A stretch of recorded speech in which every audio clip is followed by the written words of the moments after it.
Assalamualaikum warahmatullahi wabarakatuh. Nah, saudara-saudara sekalian, pada video kali ini kita dari channel Pangripta akan menampilkan sebuah bahasan yang menarik, yaitu tentang hukum adat, kemudian jaga warga dalam konteks hukum di Indonesia.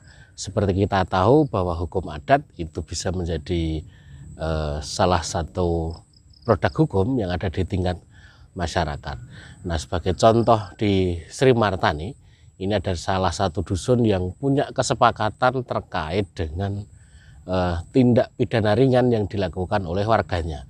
Kesepakatan ini dibuat oleh seluruh warga yang dihadiri perwakilan warganya tentunya di dalam sebuah forum, kemudian menyepakati ketika ada kejadian tindak pidana ringan, baik itu perselingkuhan yang tangkap tangan, kemudian tindak pidana ringan seperti pencurian dan lain sebagainya, termasuk tindak kekerasan, itu diproses dalam konteks hukum adat, kemudian diberlakukan denda.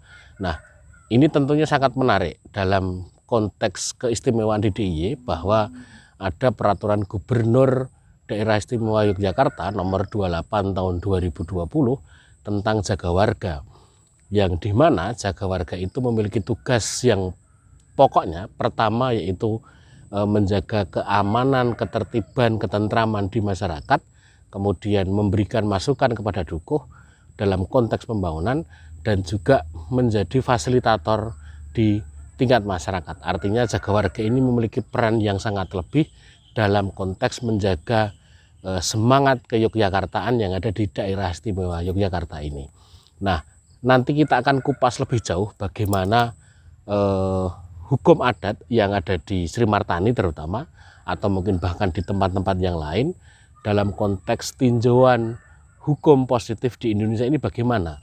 Nanti kita akan hadirkan pembicara yang sangat luar biasa, yaitu Kang Mufti Hakim SHMH, dosen Fakultas Hukum dari Universitas Ahmad Dahlan Yogyakarta, yang juga pernah melakukan penelitian tentang hukum adat di Dusun Rejosari, Kelurahan Sri Martani, Kapanewon Piungan, Kabupaten Bantul ini. Dan tentunya sebelum nanti kita saksikan tayangan Kang Mufti seperti apa, bagaimana pendapatnya, responnya soal hukum adat, nanti kita akan simak terlebih dahulu apa sih sebenarnya yang sudah dilakukan di Rejosari, bagaimana hukum adat itu atau kesepakatan itu bisa terjadi.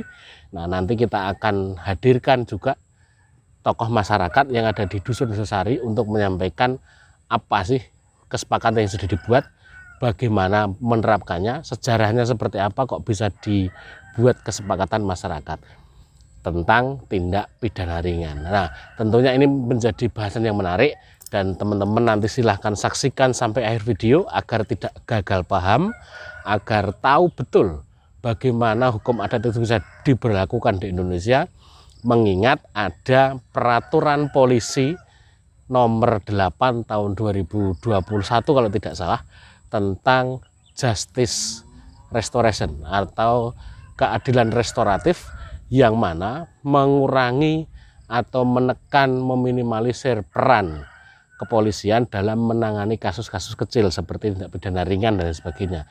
Tentunya bukan mengurangi kinerja polisi sebagai pengayom dan pelindung masyarakat, tidak, tetapi justru mengembalikan hukum itu kepada titiknya di masyarakat, bahwa masyarakat juga sebagai subjek dan objek hukum, sehingga masyarakat itu bisa terlibat secara aktif dalam konteks agar tidak ada saling lapor, tidak ada saling gugat dalam konteks hukum yang ringan, dalam artian dalam tindak pidana ringan tentunya.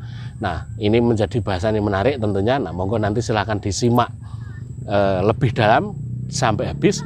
Tetapi sebelum disimak, sebelum ada hukum adat berjalan, nah silahkan teman-teman di subscribe terlebih dahulu. Jika merasa channel ini bisa bermanfaat untuk panjenengan semua, monggo silahkan dibagikan kemanapun, ke sanak kadang, handai taulan, saudara, teman, kolega, dan sebagainya. Kami persilahkan. Tentunya ini juga untuk Anda semua, untuk kita semua yang ada di Indonesia bahkan di dunia ini, bahwa ini pengetahuan ilmu yang bermanfaat, dan mudah-mudahan ini bisa menjadi semangat untuk kawan-kawan semua. Nah, kurang lebihnya seperti itu ya nanti tayangan hari ini. Tapi sebelum kita lanjut ke tayangan apa itu kesepakatan yang ada di Rejosari, hukum adatnya bagaimana, konteks dengan jaga warga yang ada di DIY bagaimana. Nah, kita saksikan dulu video yang satu ini. Dan tetap semangat, tetap menjaga keamanan, ketertiban, dan ketentraman di masyarakat. Semangat!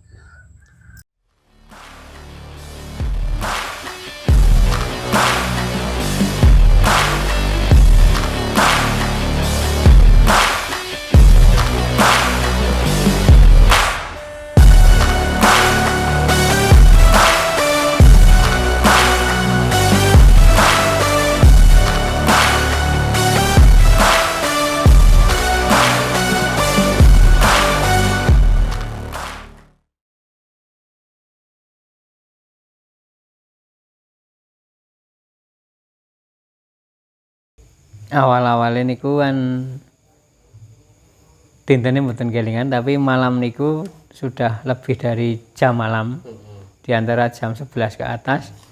Salah satu warga pulang kerja, seorang wanita membawa teman laki-laki tanpa seizin RT, lingkungan, dan secara diam-diam dimasukkan ke dalam rumah, padahal si wanita sudah punya suami dan suaminya sedang merantau kerja.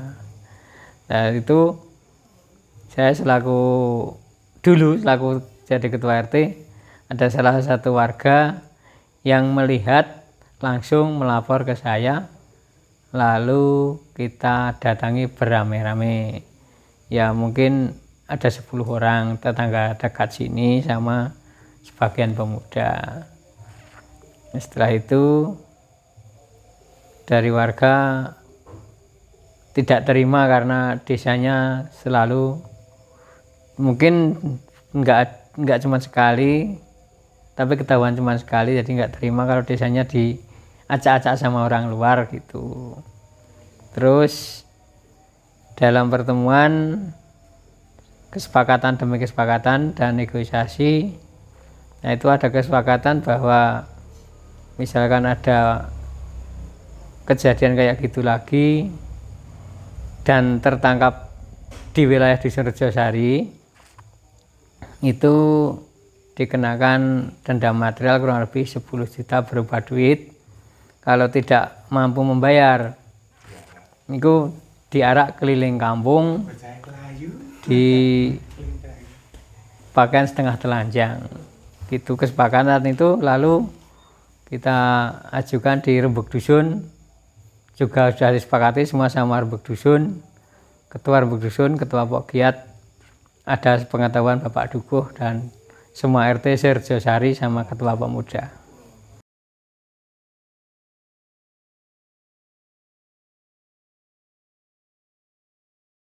Tertulis ada, itu ada di notulen sekretaris dusun ada.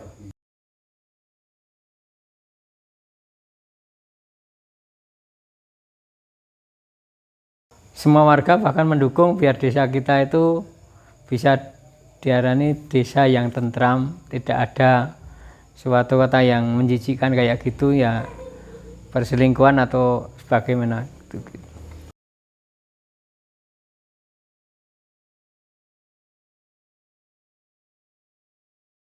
Itu di dusun belum ada kesepakatan, Pak. Secara tertulis belum ada.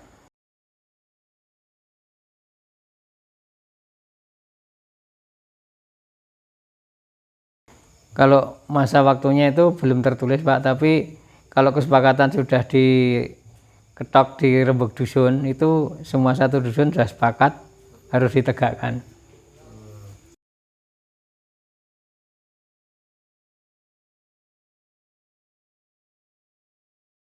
Denda itu digunakan untuk apa? Itu nanti bisa dipecahkan pertama di Rembuk Dusun, pertama di lingkungan RT yang bersangkutan, yang kedua mungkin bisa di Rembuk Dusun kalau di lingkungan RT tidak terpecahkan masalah itu. Oh, yang penting kesepakatannya itu untuk penunjangan kemajuan yang berguna bagi orang banyak, tidak merugikan satu sama lain.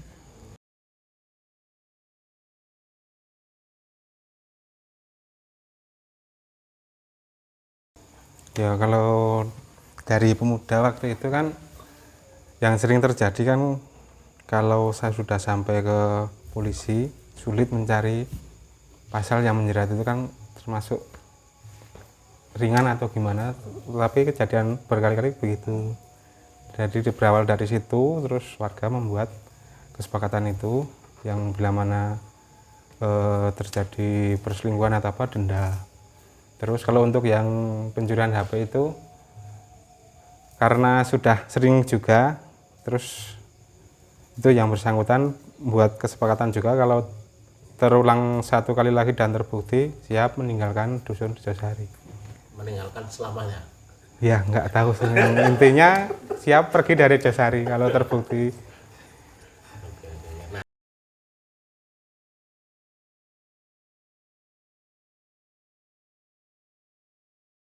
Itu semua tokoh masyarakat, dari yang sepuh-sepuh dan juga pemuda juga.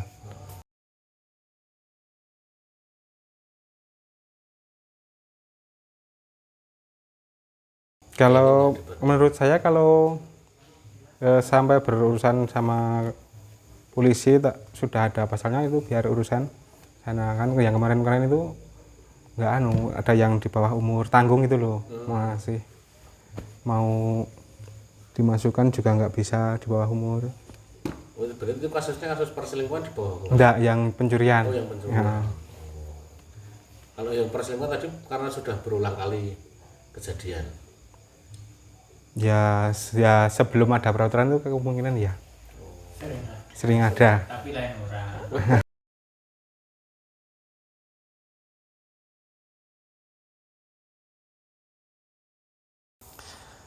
Ya kalau selaku wakil masyarakat Rejosari, apa yang sudah menjadi kesepakatan ya sangat mendukung. Apalagi itu kan sifatnya untuk efek jera. Jadi kalau menurut saya itu kesepakatan yang bagus untuk kedepannya, untuk efek jera pelaku-pelaku, dan terbukti juga Pak, sampai saat ini juga tidak kejadian perselingkuhan seperti yang kejadian itu.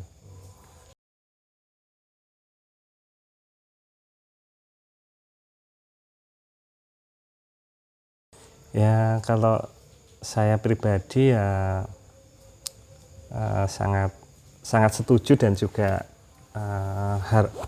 kalau untuk yang perselingkuhan itu memang sudah tertulis di notelnya Sekretaris Rembuk Dusun, bahwa memang kalau tidak salah itu di tahun 2019 di bulan 2 tanggal 30 itu di situ tertulis, misalkan ada kejadian seperti itu perselingkuhan yang ada di Rejosari, itu memang ada hukumannya, ataupun maksud saya bukan hukuman, cuman kesepakatan dari warga masyarakat itu didenda 10 juta, kalau tidak berarti diarak keliling kampung, memang seperti itu. Kemudian kalau untuk yang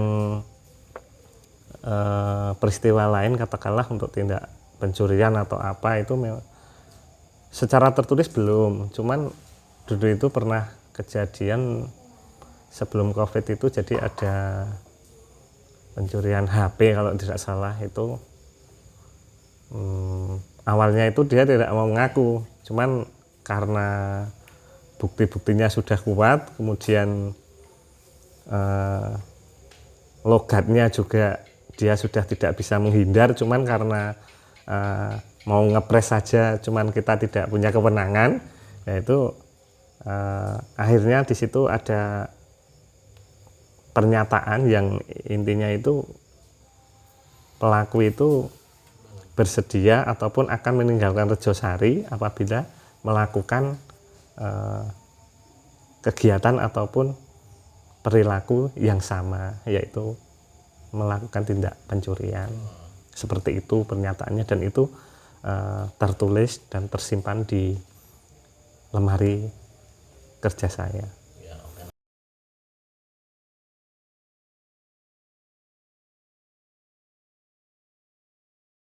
Ya monggo kalau memang kesepakatannya warga Rejosari seperti itu ya monggo nderek aja yang dari kepolisian. Kalau pas tidak salah itu ada Pak Babin, Pak Babin Kantipmas itu ada. Artinya tidak ada, maksudnya dari pihak kepolisian mendukung.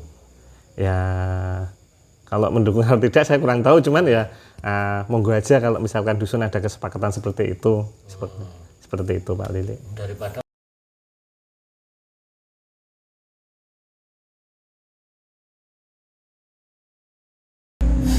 Oke, Assalamualaikum warahmatullahi wabarakatuh. Mohon izin memperkenalkan, nama saya Anwar Yasin, bertugas sebagai Babin Kamtibmas Kelurahan Sri Martani. Dalam hal ini saya selaku Babin Kamtibmas sesuai pasal Perkap nomor 3 tahun 2015, tugas pokok Babin Kamtibmas adalah sebagai melaksanakan pembinaan ketertiban di masyarakat sebagai deteksi dini dan agar terciptanya kondisi di masyarakat ataupun di desa kelurahan.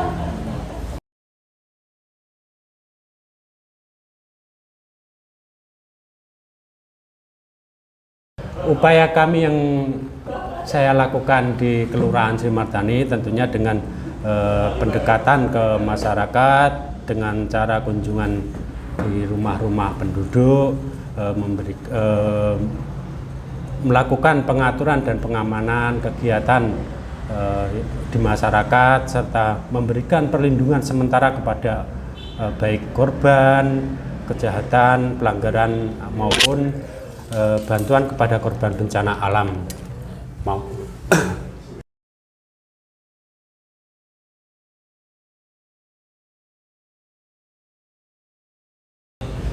Tentunya kita akan, apabila terjadi suatu tindak pidana di masyarakat, tentunya kita akan melibatkan tokoh masyarakat, RT, kepala dusun setempat untuk ikut serta memberikan pemecahan masalah. Dalam hal ini tentunya dengan melibatkan unsur-unsur tokoh agar permasalahan itu bisa terselesaikan dengan baik. Permasalahan itu bisa diselesaikan di tingkat dusun.